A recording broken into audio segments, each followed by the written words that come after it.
Hi, and welcome to the first installment of the Duel video series that I'm going to be starting with this episode.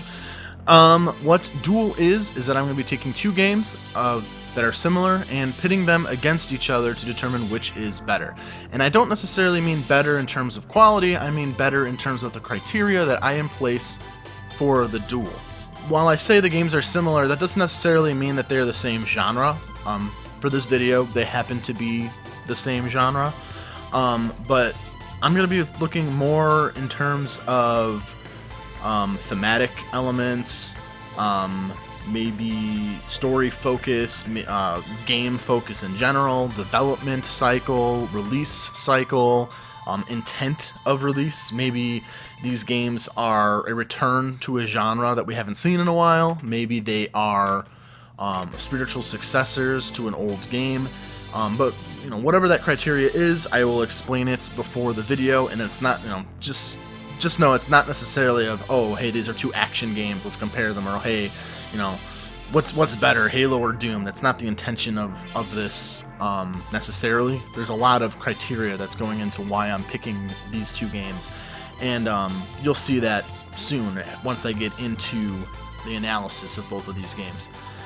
So yeah, without further ado, let's get right into it. I'll start explaining the criteria, what I'm looking at for this specific video, as I compare two games that came out a couple years ago, Strafe and Dusk.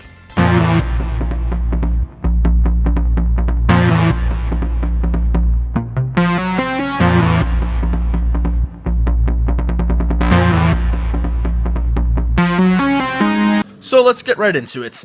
In the 1990s, shooters were the kings of the PC gaming sphere. Games like Wolfenstein, Doom, Duke Nukem 3D, and Quake took over home computers. The shooters of the time were all characteristically similar. They were fast, over the top, with a focus on gameplay and rejection of any deep story. They were more concerned with delivering the player a power fantasy, more so than telling a complex narrative. Over the years, games got more complex and varied, and the classic style of the 90s first-person shooter was left behind in favor of new developments and new trends. There was still a community clamoring for the return of old-school shooters, however, and in 2016 that interest was deepened by the release of Doom 2016. It was the right time to strike. So, what do I consider to be a classic shooter? A lot of shooters were being released at the time, and a lot of them had different nuances, tropes, and gimmicks, but for the most part, they all had the following. Fast movement speed. Some sort of weapon wheel, or the ability to hold roughly 10 weapons, give or take, and select them freely at any time and quickly. They had secret areas to find in the levels, which were handcrafted. They had a diverse enemy variety. They had health bars and armor with no regenerating health, pickups throughout the map giving things like ammo, armor, health, pickups, or even items. There was a general focus on gameplay over story. They were also over the top and provided power fantasy vibes, often complemented with gore or dark humor. The last couple of years we've seen a dozen or so retro first-person shooter style games released. One of the most famous was Ion Fury, originally known as Ion Maiden, a game made by Duke Nukem 3D developers 3D Realms, and was built on the Build engine, which is the same engine that Duke Nukem 3D, Shadow Warrior, Blood, etc. all used back in the 90s. There were two other games which made headlines around that time as well. Two games that we're going to return the first-person shooter genre back to its 90s glory. And these two games, I feel personally, were really the first games to kick off what I'm now calling the boomer shooter revival in the indie gaming sphere. Strafe and Dusk. Strafe was announced to the public in 2015, a year before the release of Doom 2016. Coincidentally, it was revealed with an insane live-action commercial. It announced itself with a bang and was quickly on the mind of gamers with the promise of bringing Quake-style gameplay and overly retro aesthetic. I know I ate it up. I even pre-ordered the special edition on PC, which I did an unboxing 4 years ago when I first got it, and also bought a copy on PS4. Strafe was the product of a Kickstarter campaign that raised roughly $207,000. It was made by a small indie team called Pixel Titans and was published by the mighty Devolver, one of the best and one of my favorite indie game publishers out there, and featured music by artist Toy Tree. Strafe was finally released in May of 2017 for PC and PS4, and it was met with lukewarm reception.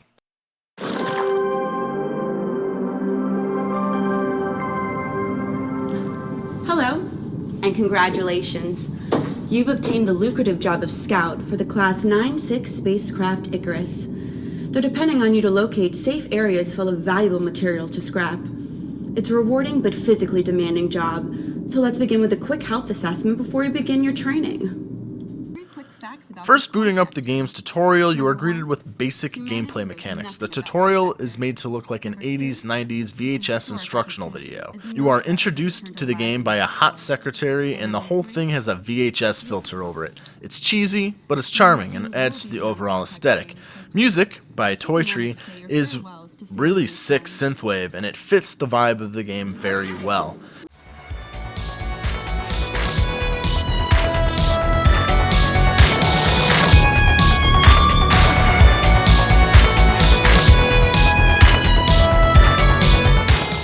The game is a sci-fi cyberpunk-esque game which takes place on an abandoned ship. You play as a scrap collector for a corrupt company and are forced to fight your way through various locations to survive. The game features old-school, low-polygon graphics, very reminiscent of some of the early 90s games. There's also some decent setting options available, including a pixel filter to make the game look even older and crappier. Strafe had the music, it had the art direction, and had the graphical style of a 90s game, so why was there such a negative response at release?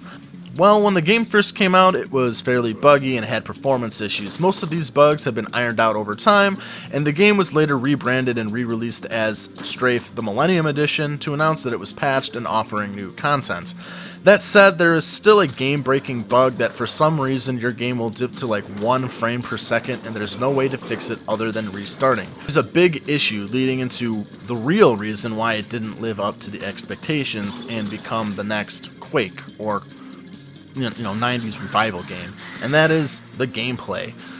Strafe is a roguelike with procedurally generated levels. Every playthrough is different, and enemy placement, weapon placement, level design, and even secret placement is randomly generated by your computer every time you play. This went against the nature of a classic shooter, which were known for having well-designed, handmade levels with preset items, enemies, and secret locations. With any roguelike, it's also permadeath, meaning that you need to beat the whole game in one run. No trial and error, no dying, like in most FPS games.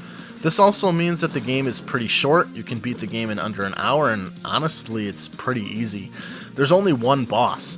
That said, at least there were a couple different types of level environments, adding some needed variety to the game. Bringing back that frame bug, like I said, it's a roguelike. So if you get that bug, where you dip to 1 frame per second, you need to restart the game, which means, you guessed it, your run is fucked, and you need to start from level 1. Furthermore, another part of a classic shooter was the weapon wheel, a ability to hold roughly 8 weapons or more at a time. Now, Strafe does let you hold 8 weapons at a time, but it doesn't let you keep 8 weapons at a time. At the start of each run, you get to pick from one of 3 weapons, a shotgun, a machine gun, or a railgun. Each works exactly like you'd expect. On your playthrough, you can pick up an assortment of other guns, including nail guns, rocket launchers, machine guns, pistols, shotguns, railguns, etc. But once you run out of ammo for that gun, you don't get to keep it. The only ammo you receive through your playthrough is the one that you selected at the beginning. So you very rarely have a full weapon wheel to cycle through and use on enemies. You also get upgrades throughout the game. This includes minor stat boosts like increased accuracy, ammo capacity, damage output, and even full upgrades like double jump, extra shields, grenades, the ability to heal yourself by causing damage, amongst many other things. These upgrades are all found in various boxes through level or are purchasable at an in-game store. But again, this is randomly generated, so the upgrades that you get and the weapons that you find are completely random. There are also gun upgrades that you can get that are also completely random, and that means that you might get an upgrade that you don't like, or you might get one that is completely crappy, or you might get one that is great. It's a real luck of the draw thing, and it's kind of frustrating. Again though, all of the stat and gun upgrades only apply to your main gun that you select at the beginning, so it really discourages you from trying the other guns. Enemy variety also really isn't all that interesting, and the AI is actually pretty brain dead. Strafe should really be called Kite, because that's what you're going to be doing for your primary strategy. You literally just run around, every enemy chases you through an arena, and you just pick them off. Sure, there are long-range enemies and enemies that have more health, but you really don't need any other strategy or specific weapon to beat any of them.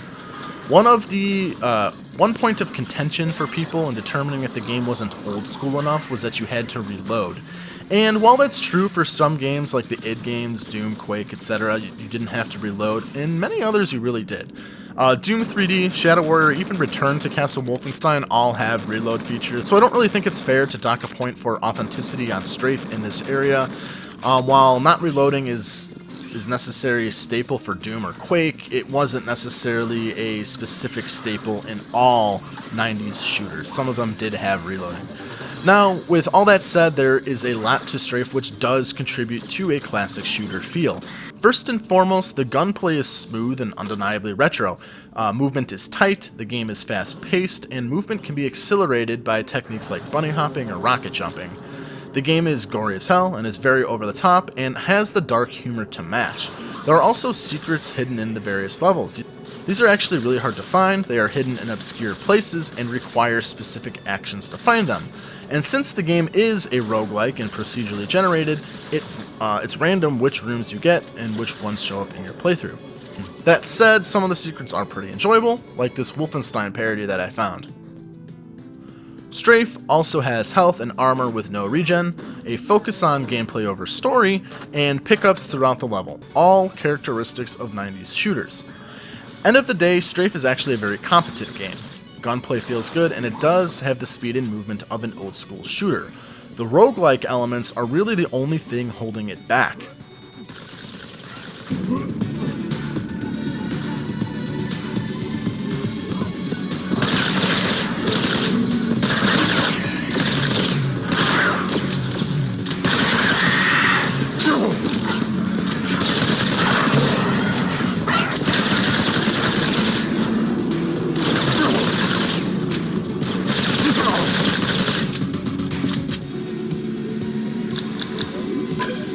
That brings us to Dusk.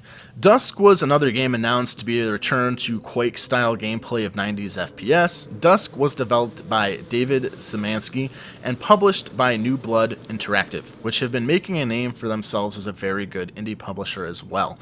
Music for the game was done by Andrew fucking Hulshalt, who does amazing work, and you may recognize his most recent work in Quake Champions and Doom Eternal with the song Goroth. Anyway, Dusk has started development in 2015 using the Unity engine. Yeah, that Unity engine. It was released on Steam via early access, and levels were slowly released as they were completed. The first episode was available in August of 2017, and the final and full game was released on December of 2018 on the 25th anniversary of Doom, no less. Dusk didn't really have the same viral marketing campaign that Strafe did. It didn't have the goofy retro videos, it didn't have the synthwave soundtrack, but it still generated a good amount of hype and had a strong following amongst the FPS fans. In Dusk, you play as a treasure hunter, Dusk Dude, or the Intruder, as you find yourself in the fictional town of Dusk, Pennsylvania.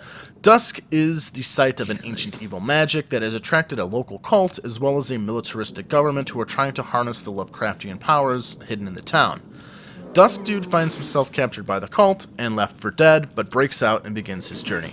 None of this is told in cutscene or in the game, you really just need to read about it outside of the game or in the various brief wall texts in between missions. Dusk simultaneously wears its influences on its sleeve, yet also creates and maintains its own identity as well.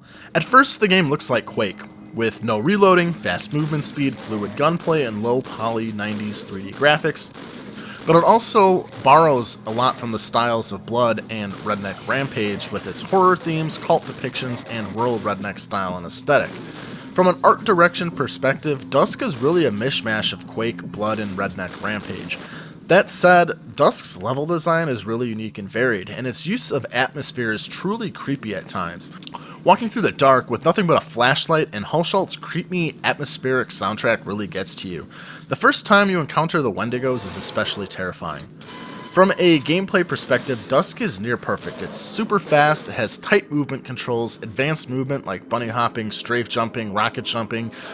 All are very viable and feel great. You can even do 360-degree flips off bounce pads. It's fucking lit. All the guns feel great to shoot, even if the variety really isn't that interesting compared to some other games, but you get a weapon wheel and you have the ability to hold all your weapons at once, collect ammo for all of them, and use them throughout the whole game. These weapons include sickles, pistols, shotguns, super shotgun, assault rifle, hunting rifle, crossbow, grenade launcher, rocket launcher, and sword. You can even dual-wield pistols and shotguns, which is really cool. You even have a weapon slot assigned to a cigar that you can take out and puff. What a badass. Dusk truly feels like Quake on steroids, but with even tighter movement and control than Quake has, in my opinion. Enemy variety is great too, offering a plethora of different enemy types requiring different strategies to defeat. The types of enemies range from cultists to military enemies to horrible monsters and man-made abominations. Some of these enemies are really terrifying too, like the Wendigos that I mentioned earlier, the Fork Maiden, the Priestess, the Horror, and these fucking cowgirls are really unsettling. Seriously, these moans keep me up at night.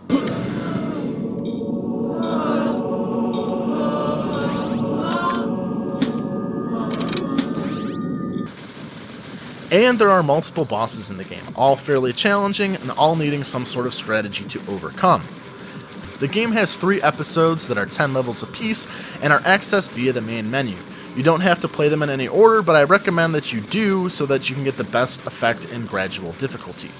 There are secret areas to find in all the levels and Easter eggs to other games and horror movies throughout. It maintains that balance of over-the-top action, creepy atmosphere, and comical humor very well. Dusk has a good assortment of graphic and gameplay options, letting you curtail the experience for how you want it. You can make the graphics as good or as crappy as you would like.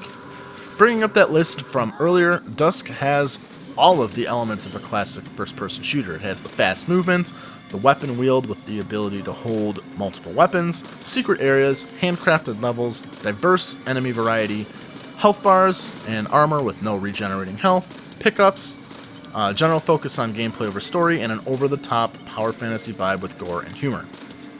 So now that we've gone through the basics of both Strafe and Dusk and had a general review about the gameplay mechanics, let's put them head to head. Both games went into development and were released roughly the same time. Both games were marketed as the return to the classic 90s first-person shooter genre. So which game did a better job at it? And which one do I recommend? Now, the obvious recommendation is, of course, Dusk. Everything about it, from its art direction to its gameplay to its music, just ooze the 90s shooter vibe. The use of the Unity engine might actually be cheating a bit, but I wholeheartedly recommend Dusk as one of the best, if not the best, boomer shooter retro 90s FPS available right now. And there are several really good ones. The movement, the gunplay, and the level design are all just perfect for capturing what old shooters feel like.